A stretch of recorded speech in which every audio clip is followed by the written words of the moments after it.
C'est important d'ailleurs, parce que dans le conseil commun, il n'y a pas que la CGT, il y a les autres organisations syndicales.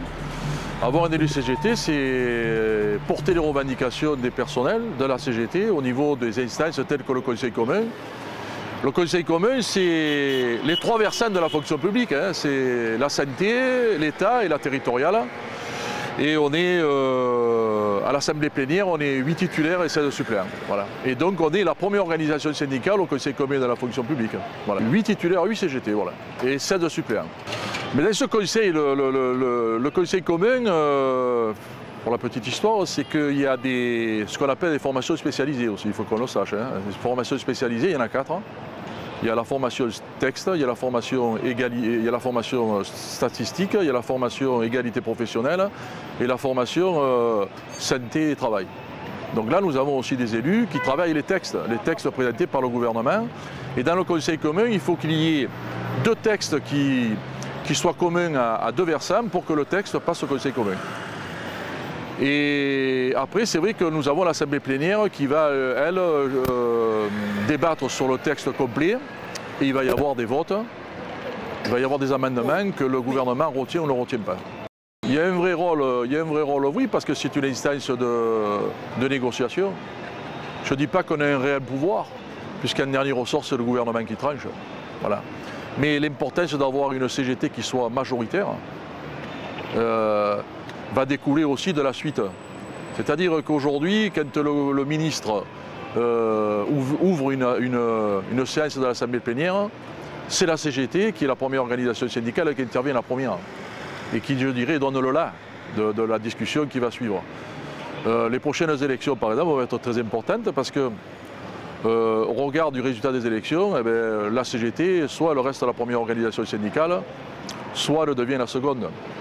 Et une CGT qui deviendrait seconde organisation syndicale aurait des conséquences sur les textes, sur la composition du conseil commun. Et voilà, c'est d'où l'importance du 6 décembre de voter CGT.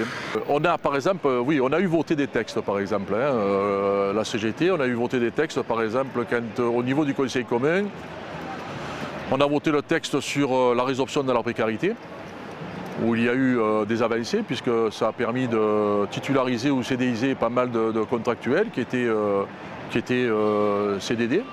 Après, comme je vous dis, on est limité quand même, hein, parce qu'on ne peut pas déconnecter l'action d'un élu CGT de la mobilisation des personnels. Parce qu'on est plus à l'aise avec un rapport de force, hein. Le rapport de force, c'est par exemple aujourd'hui le 9. On est dans la rue bien pour défendre des revendications CGT et défendre la revendication des personnels.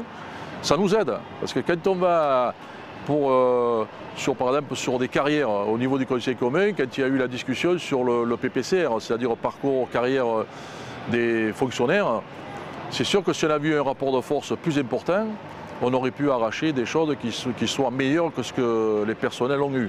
On n'a pas voté le PPCR, d'autres organisations l'ont voté, telles que la CFDT, la FSU. Nous, on ne l'a pas voté et on s'aperçoit aujourd'hui qu'il y a des conséquences quand même sur la carrière des personnels qui ne sont pas une évolution qui soit conforme avec la revendication de la CGT. On regarde ce que le gouvernement met en place sur la fonction publique, les suppressions d'emplois, la suppression de missions, la casse du statut, l'accélération des contractuels à la place des titulaires.